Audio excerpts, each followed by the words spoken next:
Well, Major League Baseball will always remember Craig Breslow's first winter event, the GM meetings that were called a little short because of a virus. All kidding aside, this got fairly serious. I mean, people are leaving earlier than expected because of this.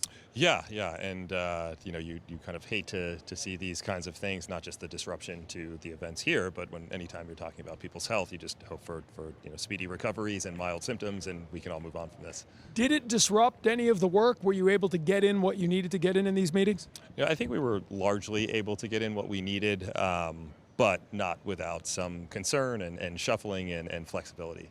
I feel like we as media come to these meetings and winter meetings, we're always talking about free agents because we know what that market looks like, who's available on the free agent market. What we don't know is how the trade market is developing. Sort of take us through that process a little. You're getting up to speed not only with what other teams are interested out of your portfolio of players, but who you might be interested in via trade. Is that sort of coming together quicker than you thought? Is it a robust trade market? Like, without giving us details, where is that process right now? Yeah, it's still probably a little bit early as we try to kind of wade through those opportunities, those options. I think what we are committed to is trying to touch base with every team and understand how they're thinking about approaching the offseason.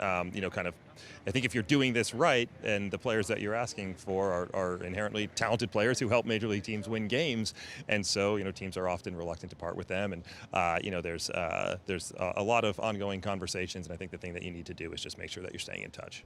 On the other side of it, and you were with the Cubs and went through this, but do you get those sort of surprise, a lot of people seem to be interested in one of my guys that maybe I didn't think they'd be interested? Are those revelations sometimes? If everybody's interested in somebody, that tells you something. Right, those things do happen. They at times kind of force you to take a new look in terms of how you evaluate your own players, and that can be really, really helpful. And then, kind of on the other side of this, as you're reaching out to other teams, you want to, kind of make sure that you are not, kind of overvaluing some of the players that are potentially out there. You were asked today about Justin Turner, who's a free agent, obviously, and he came in last year and was one of those rare guys who kind of stepped into a leadership void and filled it right away, right? In the first full year, without Bogarts and without Vasquez, without some of the leadership group, he really helped that transition. At this point, he is not on your team. Are you comfortable in the leadership group on this roster as presently constructed? I think we have a bunch of really talented players and guys who off the field want to help younger guys kind of acclimate to the major leagues, want to help the organization take a step forward. I think it's a great opportunity for those guys. It's something that I've enjoyed in having some of these initial conversations with the players. They've talked about, kind of what their expectations are and how they feel like they can help guide the group.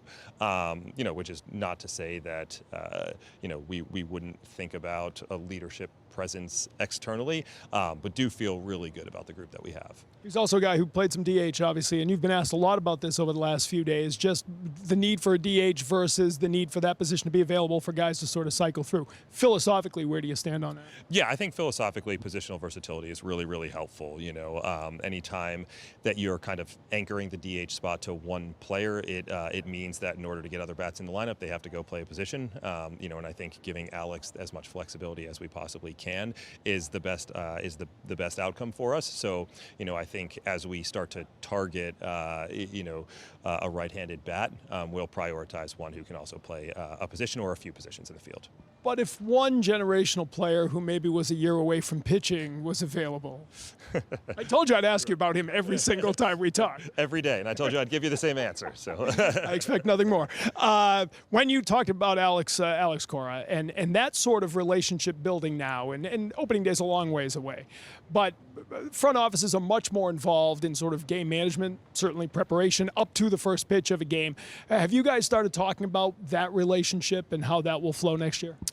We've just had very, very kind of cursory conversations. I view the role of the front office, the role of a robust analytics department as, giving our coaches as much information as we possibly can to help them make the best decisions. But, once the game starts, those in-game decisions are made by by Alex, and I think those conversations will be ongoing, right? If he, if he asks for certain types of information, or is interested in tracking down, some kind of idea, and is looking to determine whether or not it might be predictive or might help him make great decisions, then we have a host of resources in order to answer that for him.